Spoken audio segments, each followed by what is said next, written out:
Mister Seahorse by Carle.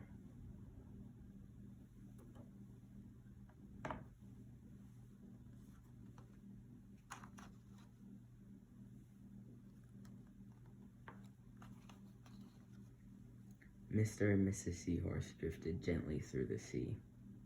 Mrs. Seahorse began to wiggle and twist, this way and that.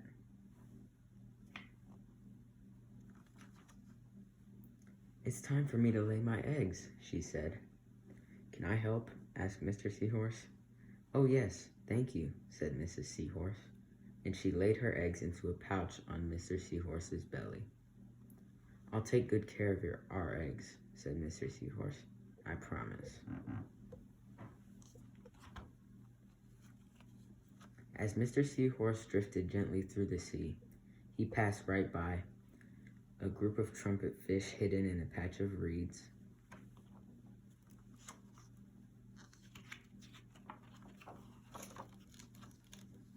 But before long, Mr. Seahorse met another fish. "How are you, Mr. Stickleback?" asked Mr. Seahorse. "Delighted," replied Mr. Stickleback. "I just built a nest, and right away Mrs. Stickleback laid her eggs into it. Now I am taking good care of them until they hatch." "Keep up the good work," said Mr. Seahorse, and swam on his way. As Mr. Seahorse drifted gently through the sea, he passed right by a lionfish hidden behind a coral reef.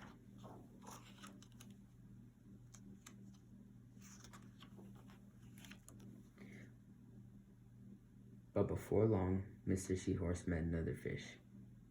"How are you, Mr. Tilapia?" asked Mr. Seahorse. Mr. Tilapia couldn't answer. His mouth was full of eggs. I know, said Mr. Seahorse.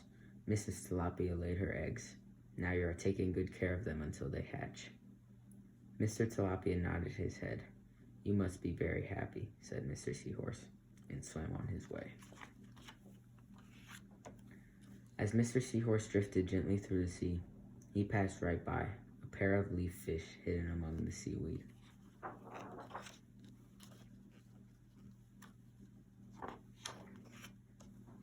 But before long, Mr. Seahorse met another fish. "How are you, Mr. Curtis?" asked Mr. Seahorse.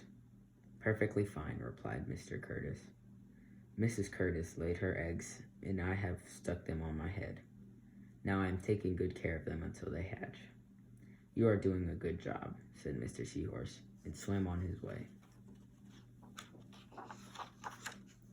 As Mr. Seahorse drifted gently through the sea, he passed right by a stonefish hidden behind a rock.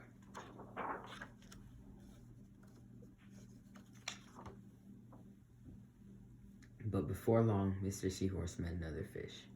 "How are you, Mr. Pipe?" asked Mr. Seahorse. "Couldn't be better," replied Mr. Pipe. "Mrs. Pipe laid her eggs along my belly. Now I'm taking good care of them until they hatch. You should feel proud of yourself," said Mr. Seahorse, and swam on his way. But before long, Mr. Seahorse met another fish. "How are you, Mr. Bullhead?" asked Mr. Seahorse. "Tip-top," replied Mr. Bullhead. "Mrs. Bullhead laid her eggs and the eggs hatched. Now I'm babysitting."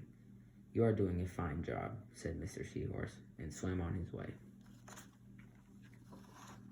The time had come for the seahorse babies to be born. Mr. Seahorse wiggled and twisted, this way and that. At last, the babies tumbled from Mr. Seahorse's pouch and swam away. One baby turned around and tried to come back into the pouch. "Oh no," said Mr. Seahorse, "I do love you, but now you are ready to be on your own."